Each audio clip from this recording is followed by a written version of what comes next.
Кандайсың Канат? Жакшы. Жакшы. Эмне жаңылык? Жаңылык деле жок. Каякта окуйсуң? Жалда 72-нчи мектепте. Жалда окуйсуңбу? Аттын жалындабы же уйдун жалындабы? Аттын жалындабы?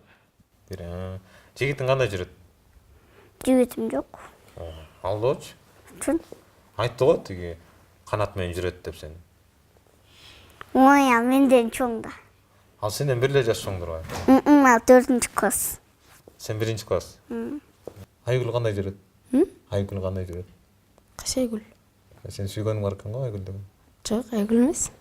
Мадина беле? Айгүл бе? Ким эле? Жок. Аты ким эле? Кадашып атам. Сезим. Сезим. Сезим кандай жүрөт? Жакшы эле. Жакшы эле жүрөт. Канча жыл сүйлөшүп атканыңарга? Көп эле. 2 жылдай болуп калдыбы? Ошо үйлөнөйүн атасың? Жаңа гана үйлөнөм. Сезимгеби? Башка тиіп кетсе эмне кыласың? Башка үйлөнөм. Башка үйлөнүп аласың? Канча калың берейин деп атасың? Канча сураса бересиз да. Сүйлөшөбүз да. 1 миллион сураса деле бере бересиң? Жок, сүйлөшөбүз. Кантип сүйлөшөсүң? Мындай 200 000 доллар. 200 000 доллар? 200 доллар. 200 доллар бересиңби? Кымбат эмеспи? Жок. Арзан эмеспи? Жарашат ошобузга. Сезимге жарашат. Жакшы. Эч ким сүйбөйм азыр. Сүйбөйсүңбү азыр? Сүй деген эмне? Сүй деген билбейт ким. Билбейсиңби? Качан ким билет аны? Атам билет. Максат кандай жүрөт? Кайсы максат? Жана жигитиң барбы? Максат беле, ким эле? Айгүл беле? Өзүңүздүн эмеңиз болуш керек э, досуңуз. Максат, Максат ушу Айделе менен жүрүп атам дегенде. Максат беле, аты ким эле? Жана жигитиң. Мен антип албайбыз. Эмнеге? Ошо. Сүйгөнүң кандай жүрөт?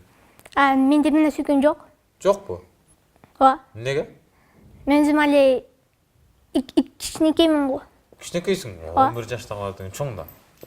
Жок. Алдап атасың, Чындап эле жок менде. Тиги коррупция деген эмне? Коррупция жана акчаны мындай эметкенде да. Тиги калп мындай алганда, алдап адамдарды.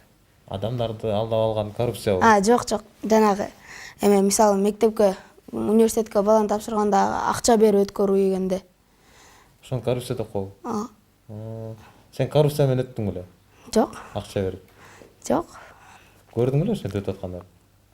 Жок, көрбөсүң да. Такырбы? Анан кайдан билесиң ал сөздү?